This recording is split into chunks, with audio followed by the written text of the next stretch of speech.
Hi, I'm James. I'm a science communicator and I draw and animate science. And it's been 42 and a half minutes since I animated science.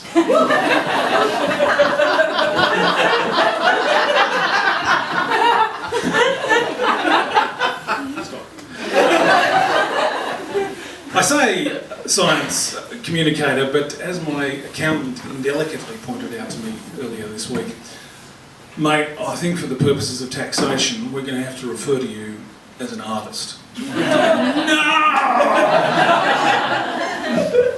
I think these kind of labels are hardest on the family. And if you're very quiet, you can hear my wife sobbing. You might be able to make out the words, "But when I first met him, he was a lawyer." See, for me, science is not so much a career, science communication is not so much a career as a compulsion. And that's why I've always been a little bit sheepish about it, like a quadrupedal ruminant mammal. 2 seconds since I last communicated science.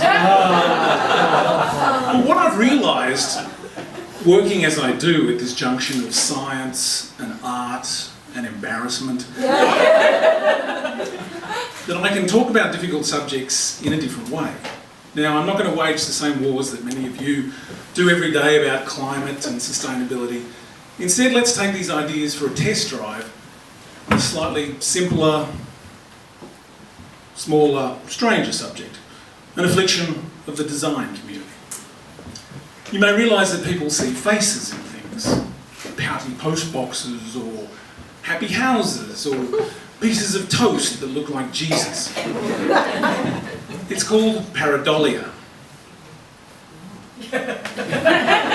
1 second since I last communicated something. What you may not realise is that's not the only thing that they see. The Romans called it the unexpected tale. The Egyptians, obelisk surprise. But I simply call it dicking the design. We're about to show those sketches to the client, but we just noticed that Barry dicked the design. God damn it, Barry! What were you thinking? Go back to your cubicle. And don't forget to wear the ginormous paper mache penis on your head as a warning to the others. I think at this point in time I should point out that there is also another phenomenon which we might refer to as vulvaring the visual. But it's harder to do accidentally, and I think if you see it, somebody meant it. You go, sister, fight the patriarchy. So designers have become, understandably, hyper-vigilant.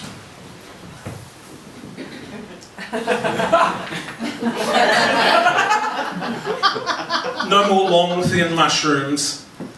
Futuristic skyscrapers can definitely not have domed roofs. And bald men should never be depicted in turtleneck sweaters. Now,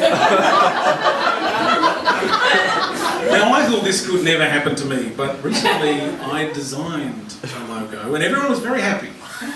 And the boss took it home to her husband and he said, "I think it looks a bit like a willy." And I was devastated. But weirdly, I couldn't see it. So I took it home to my wife and she pointed it out to me. But really, I still couldn't see it. So later that evening in the shower,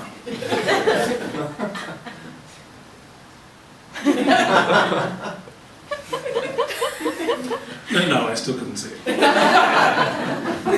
What I began to think was maybe I was the problem. No, not that part of me.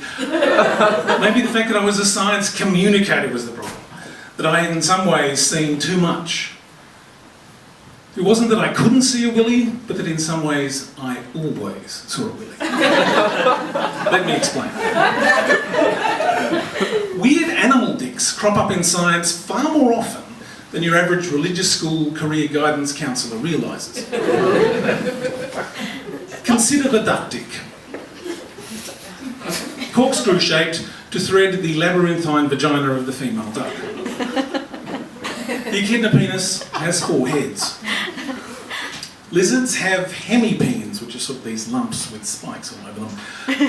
The winkle of the amusingly named Winkleman's mouse has a corrugated end. And the blue whale penis is 3 metres long. Hello, ladies and or gentlemen. And as a science communicator, you just sort of pick all of these things up. Well, not the whale penis, you'd probably need a forklift. So, by all means, see a dick. No judgment. But don't be a dick. Break the news to the designer gently. They're probably far more traumatised than you. And as you begin to realise more about the majesty and variety of life on Earth through the admittedly weirdly specific lens of penises, you begin to realise that the question is not, does this design look like a dick? But what dick does this design look like? Thank you and good night.